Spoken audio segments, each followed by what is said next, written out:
Era el siguiente himno. Bueno, vamos a seguir con nuestro estudio del catecismo. Nosotros pues somos una iglesia confesional, tenemos una posición acerca de lo que entendemos que la Biblia enseña, y uno de esos documentos es el Catecismo de Heidelberg, escrito en 1563, en la época de la Reforma Protestante.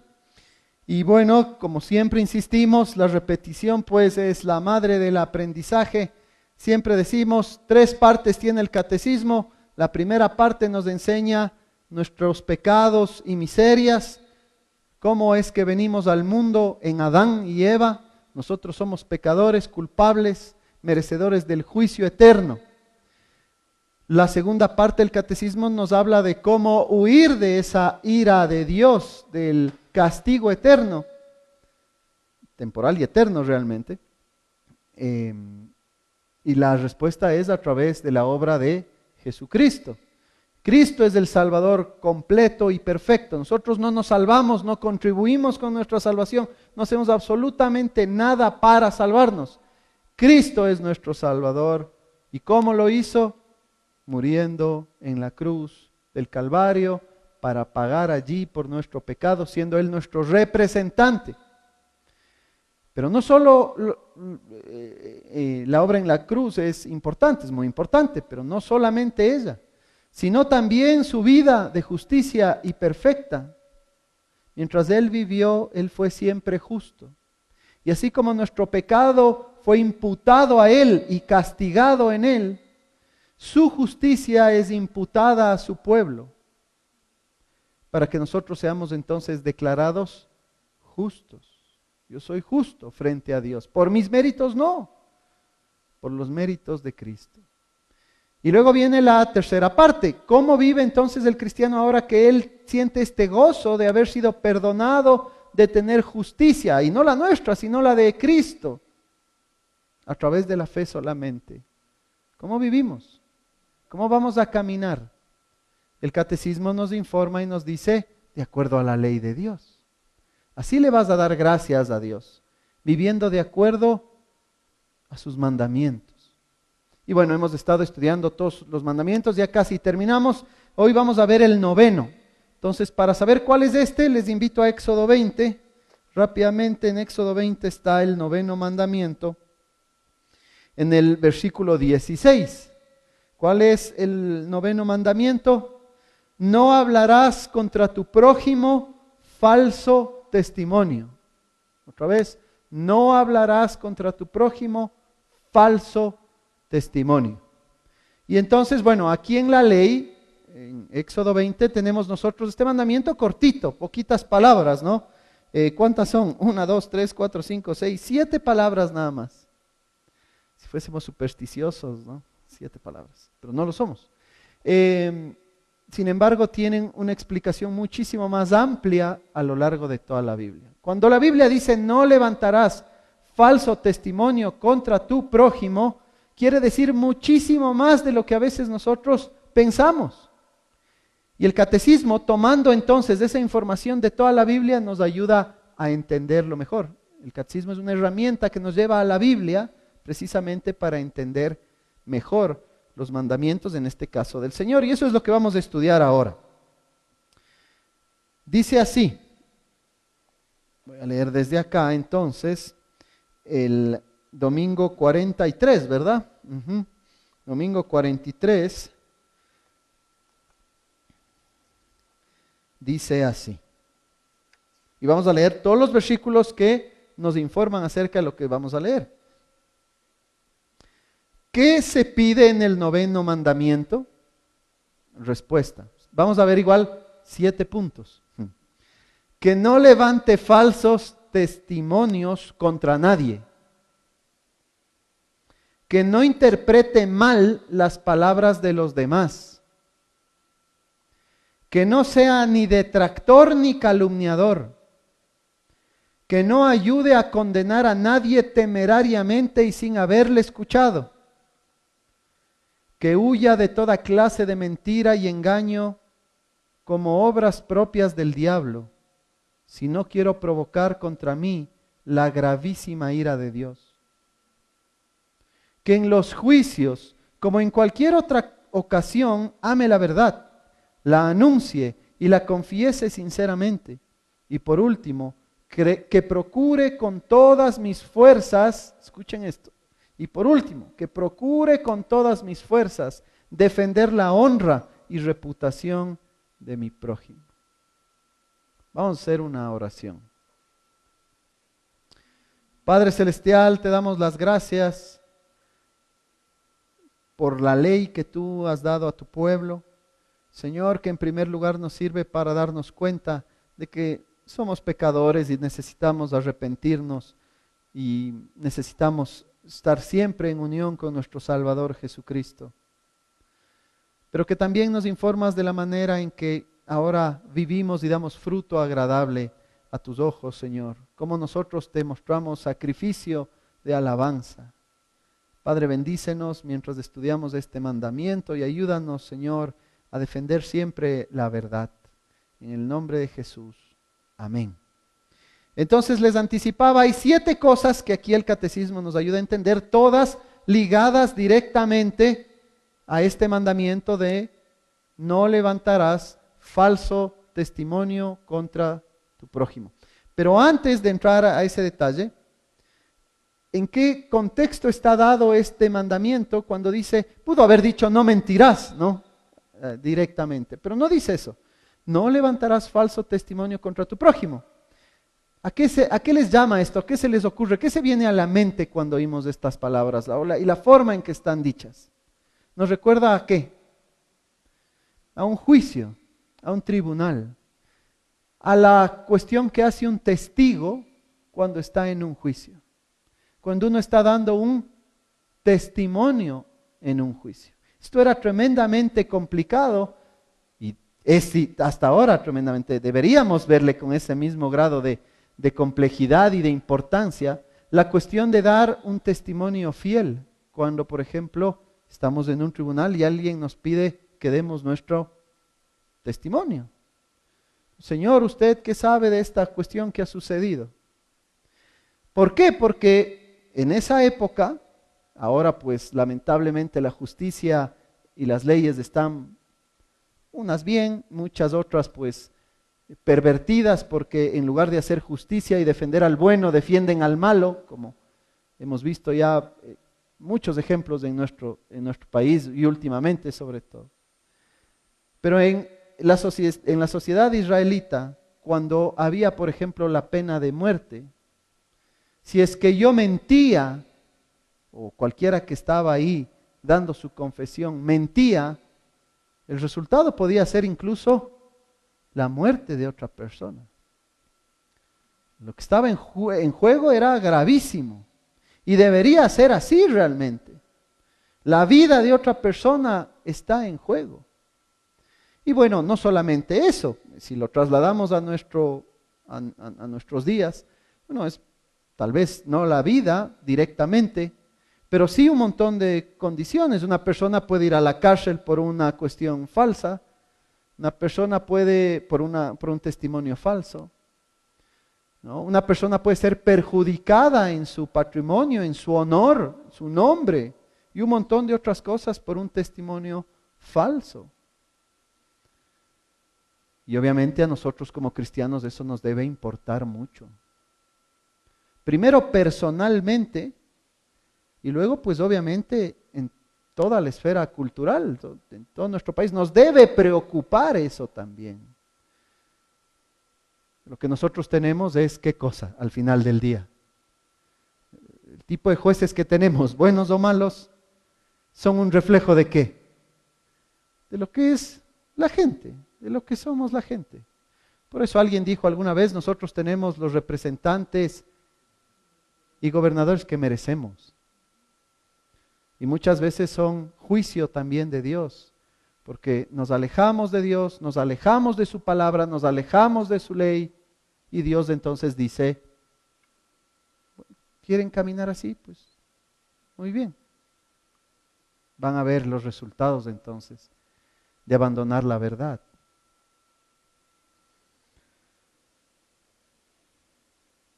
Y bueno, la Biblia nos habla entonces en primer lugar de eso, pero eso tiene implicaciones también más amplias con respecto a la verdad y a la mentira. En esencia, lo que el pueblo de Dios debe buscar siempre, ¿qué es entonces? ¿El beneficio propio? Que esa es la gran tentación, lamentablemente, porque por beneficio propio, ¿qué hace la gente? Miente. Por beneficio propio la gente engaña, por beneficio propio la gente difama, por beneficio propio la gente calumnia. Nosotros como cristianos no podemos pensar así. Para nosotros lo que debe prevalecer siempre es la verdad. La verdad. Y bueno, en ese contexto vamos a ver 7 puntos. El primero, como nos anticipaba el catecismo, dice: ¿qué se pide en el 9º mandamiento? 1, que no levante falsos testimonios contra nadie, lo que ya nos dice pues directamente el mandamiento de forma muy general.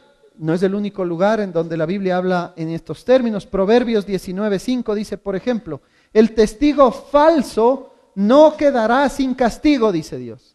Capaz aquí, ¿no es cierto?, en los tribunales, la gente que termina dando testimonios falsos, pues piensan que se salieron con la suya, ¿no?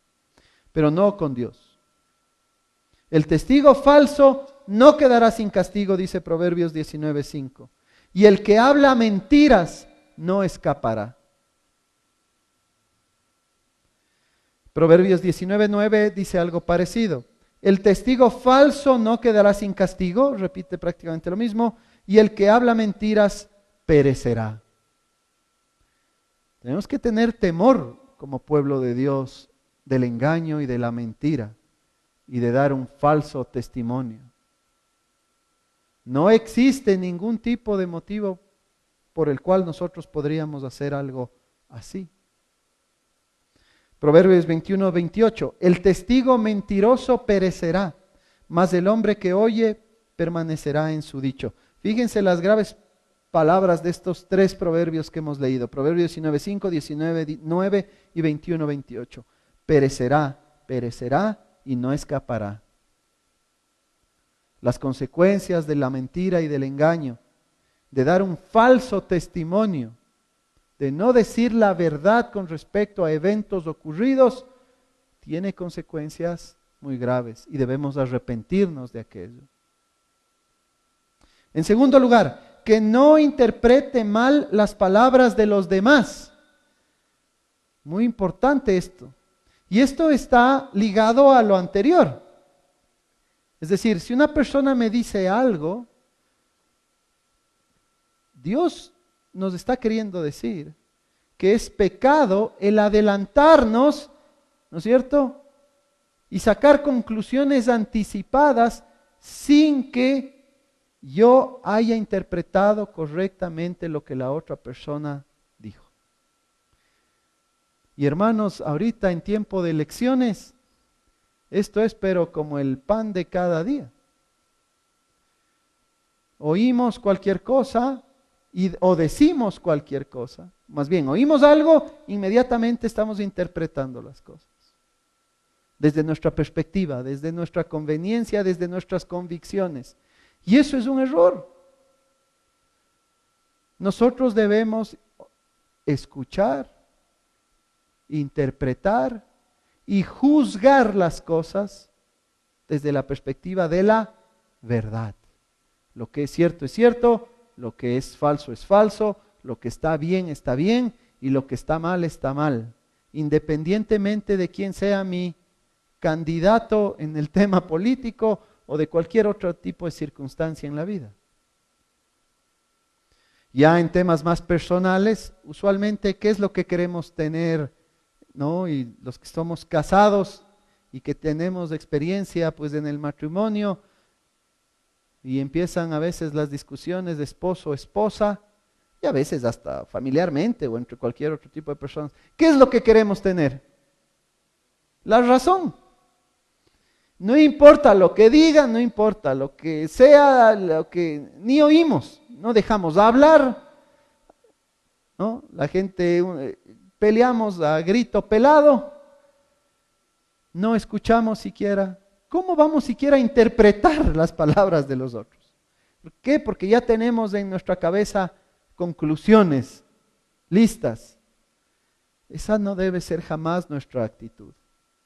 Nosotros debemos partir siempre desde la humildad y desde la palabra de Dios y tener siempre, o más bien, sí, esta actitud de que en cualquier tema que nosotros estemos hablando, nosotros tengamos esa humildad de escucharle a la otra persona y de analizar los argumentos de la otra persona. ¿Es fácil? No, no es tan fácil. A veces es difícil, pero precisamente a eso es a lo que nos llama el Señor.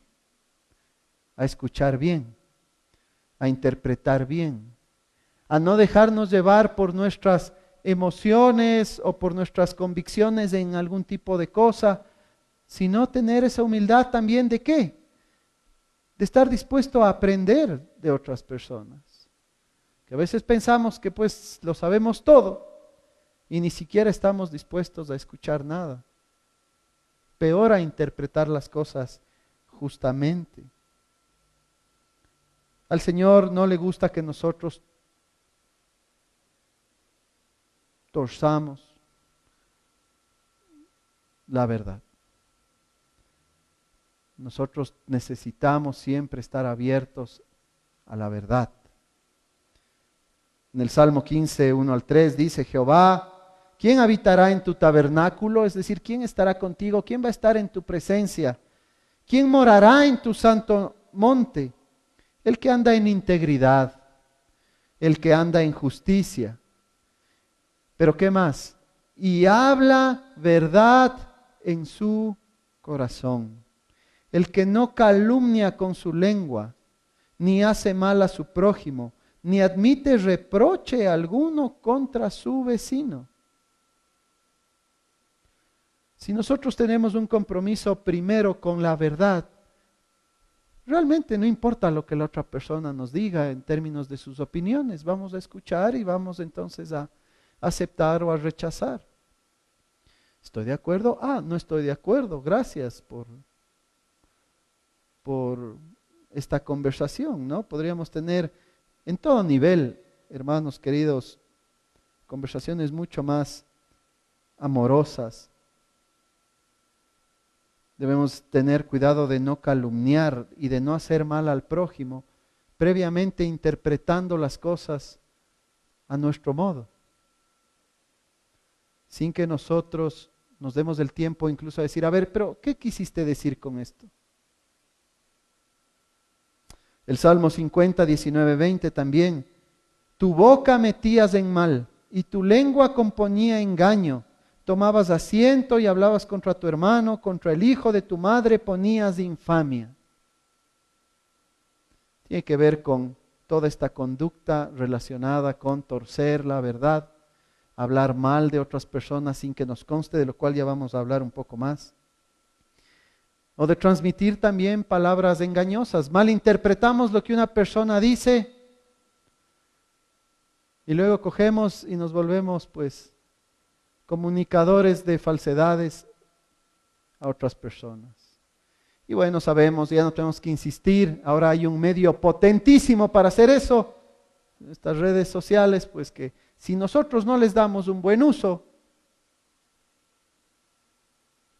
cualquier cosa ahí se dispersa, ¿no?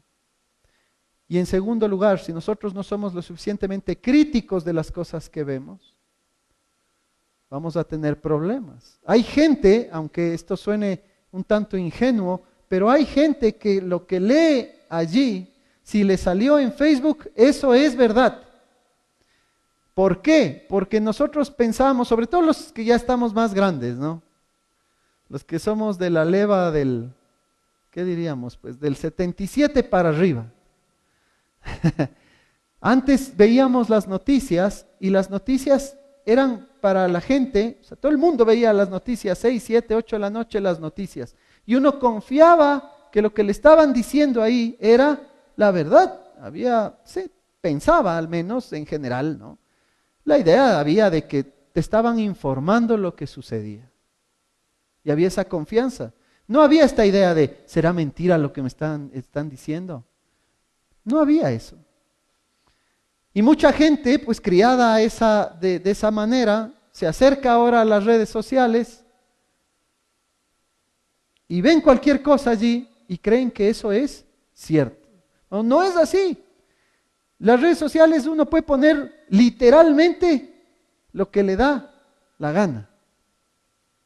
Hasta que a alguien se le ocurra denunciar y diga esto es mentira. Y bueno, ya es otro tema, pues eso cómo está siendo manejado, lo que en términos pues ya mucho más amplios y globales, pero lo que sí tiene que estar claro es, nosotros personalmente tenemos que ser responsables en el uso de una herramienta así, tanto en lo que compartimos, ¿no es cierto? Ser muy prudentes y cuidadosos, pero por otro lado también tenemos que interpretar bien las cosas, tenemos que analizar bien las cosas y partir de la duda, de hecho, a través de lo que sucede y se informa a través de estas redes, ¿no? Eso como un paréntesis. El otro punto, que sería el tercero, dice que no sea ni detractor ni calumniador. ¿Saben qué quiere decir ser detractor? ¿Qué es ser detractor? Un detractor es alguien que encuentra faltas en todo lo que dice la otra palabra, la otra persona. Un detractor es ese que lo que sea que el otro diga, él dice no. No es así, no es así, no es así, no es así. Ese es un detractor.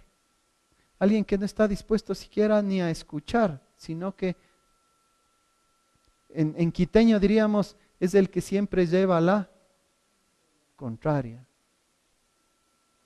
Nosotros no podemos ser detractores ni calumniadores. En Romanos 1:30 hace el apóstol Pablo toda una lista de aquellas cosas, bueno, no es completa, pero es una lista bastante amplia. Voy a leerles con un poco más de contexto, Romanos 1:30, pero leído desde el inicio, para no perder la idea principal.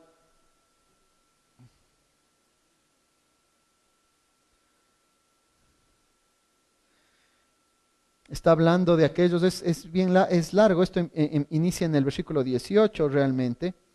Está hablando Pablo de aquellas personas que no conocen a Dios, no le glorifican a Dios, no le dan gracias a Dios, se envanecen en sus razonamientos, en su necio corazón que está entenebrecido, que se creen sabios y se hacen necios. ¿Por qué?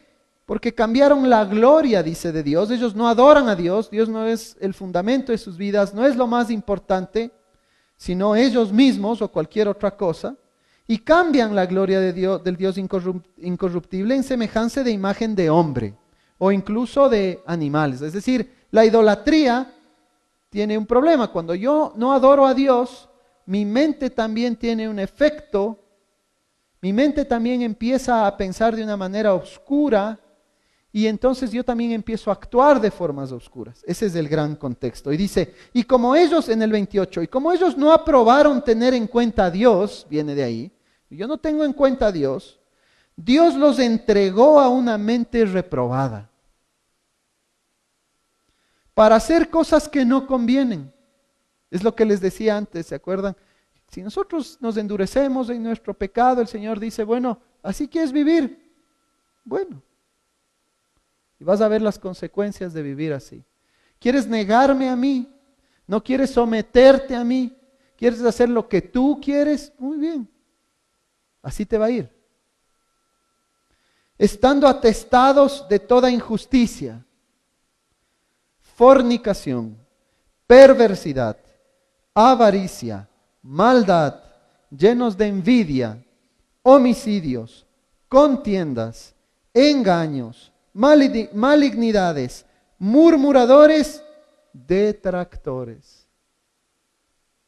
aborrecedores de Dios, injuriosos, soberbios, altivos, inventores de males, desobedientes a los padres, necios, desleales, sin afecto natural, implacables, sin misericordia, quienes habiendo entendido el juicio de Dios, que los que practican tales cosas son dignos de muerte, Esta gente sabe que esto va en contra de la voluntad de Dios y que irse en contra de la voluntad de Dios es hacerse digno de muerte. No solamente las hacen, sino que también se complacen con las que las practican. Por eso es que nosotros no podemos decir, no, pero ellos son, yo no. Nosotros debemos aborrecer lo que Dios también aborrece, porque nosotros somos hijos de Dios.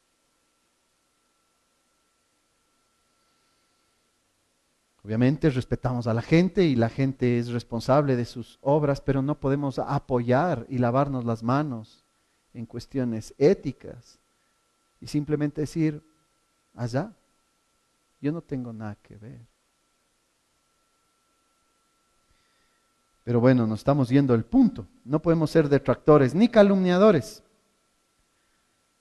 ¿Qué es un calumniador a propósito? ¿Qué es la calumnia?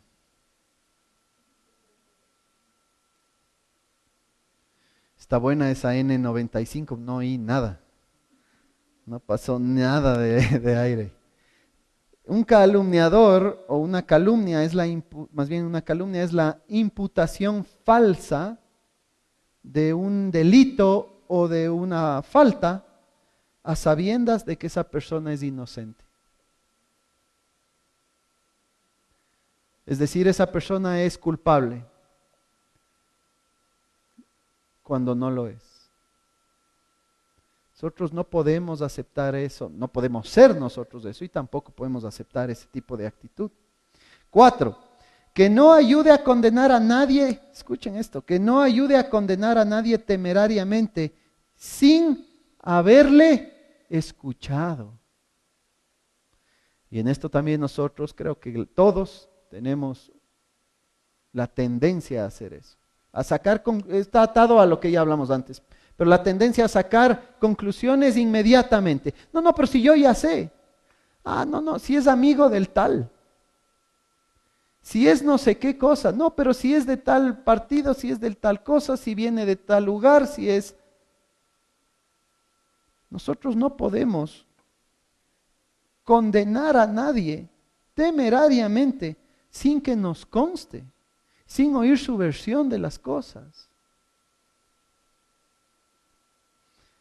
Ahí viene y ahí hace sentido lo que dice Jesús en Mateo 7, el Señor Jesús en Mateo 7, porque hay esta idea equivocadísima y que ahora la cultura actual le encanta, ¿no? No hay que juzgar, me estás juzgando, no juzgues.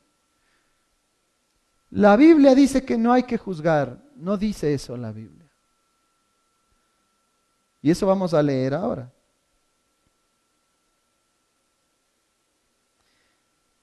Mateo 7:1 dice, no juzguéis para que no seáis juzgados. El problema, ¿saben cuál es? Es que la gente solo se acuerda de este versículo. Entonces ahí se queda toda la teología sobre el juzgar. No hay que juzgar. No, pero sigamos leyendo. ¿Qué es lo que quiere decir? Porque con el juicio que juzgáis, seréis juzgados. Y con la medida con que medís, os será medido. En otras palabras, si juzgas mal, tú también vas a ser juzgado mal.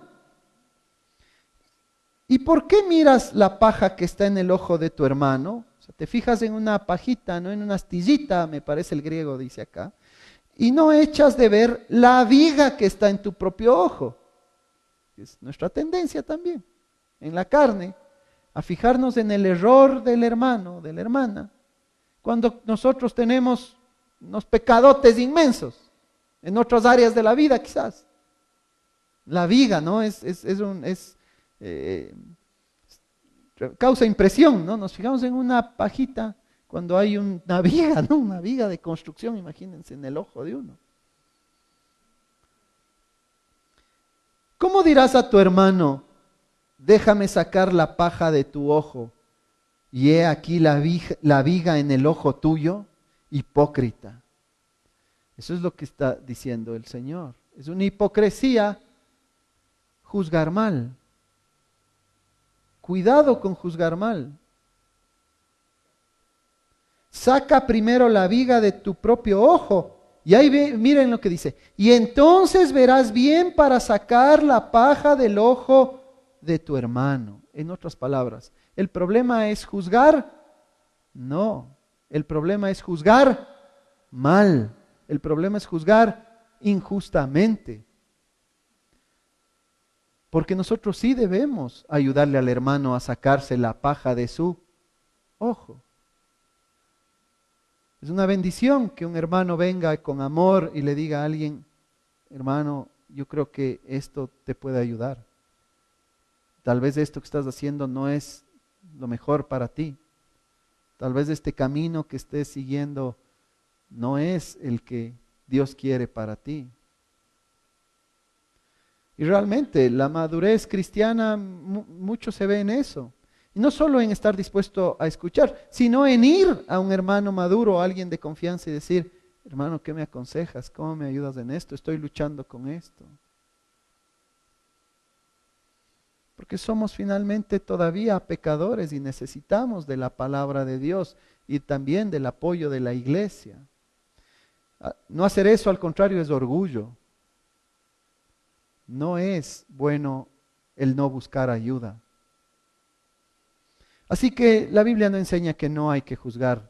Lo que la Biblia, de hecho, juzgar lo hacemos todo el tiempo. Juzgar significa evaluar, emitir un juicio sobre algo, sacar la conclusión sobre algo. Eso hacemos en todo momento, en nuestra cabeza y en nuestras conversaciones también. El problema es juzgar mal. El problema es ser hipócrita en nuestros juicios. Eso es lo que nosotros no debemos hacer. 5. Que huya de toda clase de mentira y de engaño. ¿Por qué? Porque son obras del diablo. ¿Por qué decimos esto? Juan 8:44. Escuche, Juan 8:44. Vosotros sois de vuestro padre el diablo, les decía el Señor Jesucristo, ¿no? A los líderes religiosos. Exactamente, tengo anotado acá, déjenme ir al pasaje acá en la Biblia para identificar exactamente acá. Juan 8:44.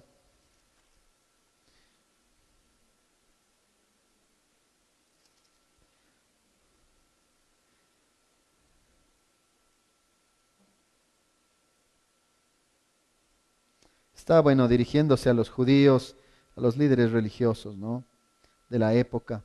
Y el Señor Jesús pues no se guarda nada y les dice claramente. Desde el 39 les voy a leer que está toda esta dinámica. Respondieron ellos y le dijeron: nuestro padre es Abraham. Ellos, para los judíos era muy importante su linaje. Venimos de Abraham, ¿no? Y creían ellos que con eso era suficiente. Jesús les dijo: si fueseis hijos de Abraham, las obras de Abraham haríais. Pero ahora procuráis matarme a mí, hombre, que os he hablado la verdad, la cual he oído de Dios. No hizo esto Abraham. Vosotros hacéis las obras de vuestro padre. Entonces le dijeron: nosotros no somos nacidos de fornicación. Un padre tenemos, es Dios. Porque ellos pensaban que ellos estaban perfectamente con Dios, no tenían ningún problema. Jesús les dijo: si vuestro padre fuese Dios, ciertamente me amaríais, porque yo de Dios he salido. Y he venido, pues no he venido de mí mismo, sino del que me envió. ¿Por qué no entendéis mi lenguaje? ¿Por qué no podéis escuchar mi palabra? No es pregunta la segunda. Porque no podéis escuchar mi palabra, es una afirmación. Y ahí viene el 44, les dice Jesús: vosotros sois de vuestro padre el diablo, y los deseos de vuestro padre queréis hacer. Él ha sido homicida desde el principio y no ha permanecido en la verdad, porque no hay verdad en él. Cuando habla mentira, de suyo habla, porque es mentiroso y padre de mentira. Y a mí, porque digo la verdad, no me creéis. Por eso es que el catecismo nos recuerda: tenemos que huir de toda clase de mentira y engaño, porque esas son las obras propias del diablo. Tenemos nosotros que entender la gravedad del engaño y de la mentira. Incluso si sostener la verdad nos puede traer malos ratos, porque eso puede pasar también, como al Señor Jesús le sucedió. Él se mantuvo en la verdad. Y por mantenerse en la verdad, ¿fue a dónde? A la cruz. Pero con un propósito, el propósito de obedecerle al Padre y luego finalmente que se cumpla el gran plan de salvación a través de su muerte. Él tenía que ser alguien puro y justo yendo a la cruz, declarado culpable en un sentido injustamente a los ojos de los hombres, porque tenía que ser declarado así para poder ir a la cruz, pero siendo puro y perfecto en realidad, sin cometer ningún tipo de pecado, para hacer una ofrenda perfecta que pague por nuestro pecado. Y hay una primera conclusión aquí. Dice, todas estas cosas debemos evitar, todo lo que hemos dicho, no levantar falso testimonio, no malinterpretar las palabras de los demás, no ser detractor, no ser calumniador, no condenar temerariamente a nadie sin haberle escuchado. Debo huir de la mentira y del engaño porque eso viene de Satanás, así es él. Yo debo vivir en la verdad como mi Señor vivió en la verdad y a quien pertenezco. Si es que no quiero provocar contra mí la gravísima ira de Dios. Proverbios 12:22. Los labios mentirosos son abominación a Jehová. Es abominable para Jehová. Pero los que hacen verdad son su contentamiento. Proverbios 13:5. El justo aborrece la palabra de mentira, mas el impío se hace odioso e infame.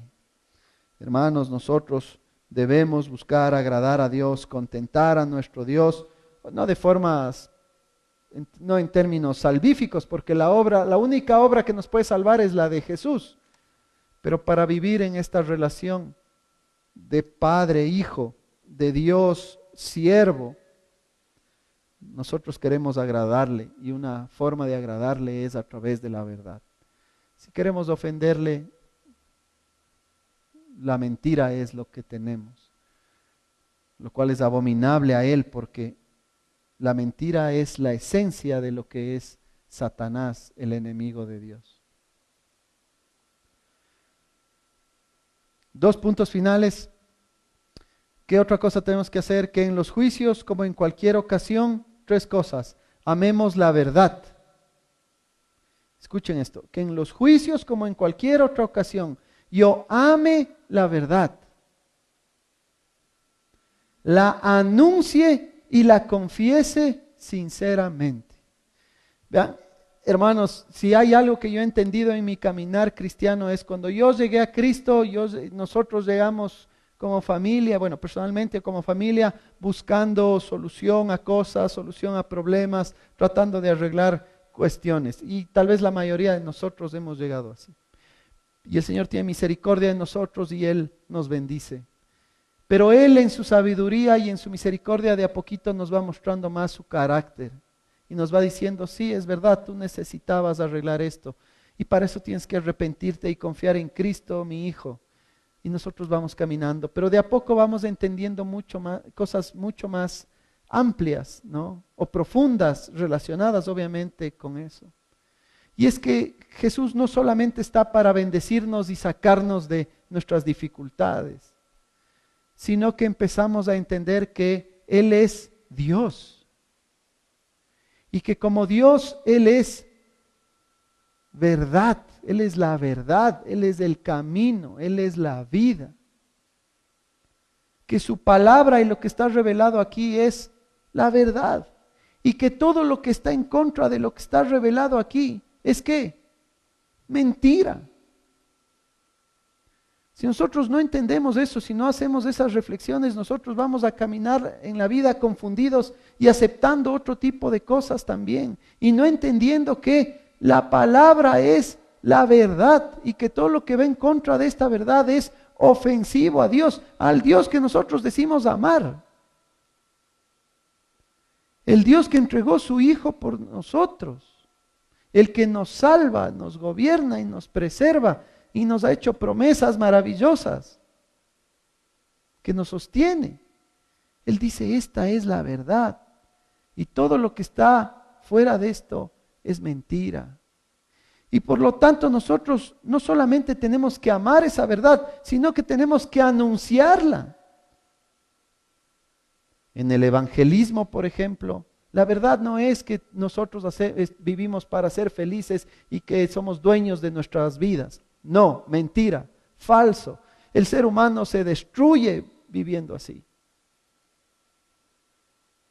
Nosotros hemos sido creados para servir a Dios, creados por Él, para servirle a Él, y para poder hacer eso necesitamos reconciliarnos con Él a través de Cristo y vivir sujetos a Él. Pero eso en todas las áreas de nuestra vida. Decidir hacer lo que es correcto, lo que es de acuerdo a la palabra, no lo que me sirve en ese momento, no lo que yo pienso en ese rato que puede ser bonito, no por pena, que esa es otra de las cosas.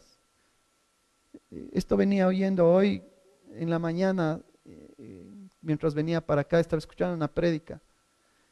Y el pastor hablaba de eso. Dice, por la pena la gente acepta un montón de cosas. Y ha hecho un montón de cosas. En vez de hacer lo correcto. Por pena, hasta a los hijos se les hace un daño tremendo. La verdad. No solo amar la verdad, sino anunciarla. Confesarla sinceramente. Que la gente nos conozca. No tener vergüenza de quiénes somos y en quién estamos y en quién creemos. Yo no me avergüenzo del Evangelio, dice el apóstol Pablo, porque es poder de Dios.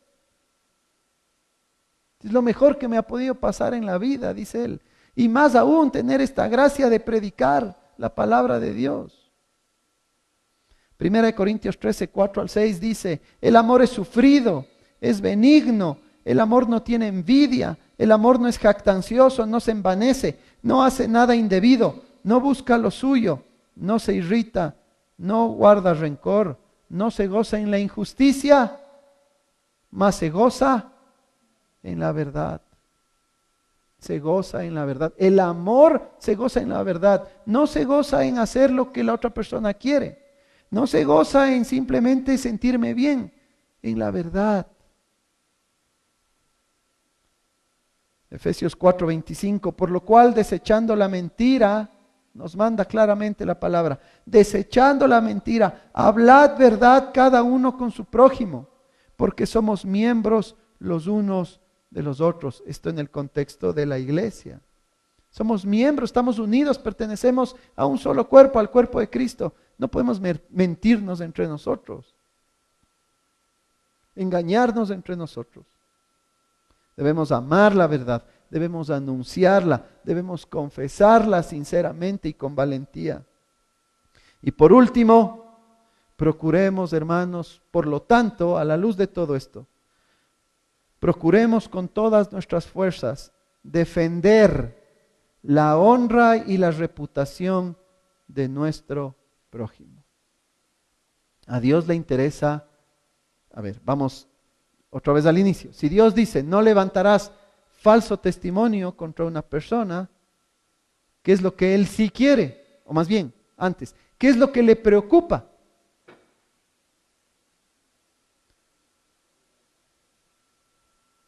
Le preocupa la honra y la reputación de las personas. Es importante el nombre no para sentirnos orgullosos del nombre, ni mucho menos, sino que nosotros tratamos de caminar obviamente para el Señor.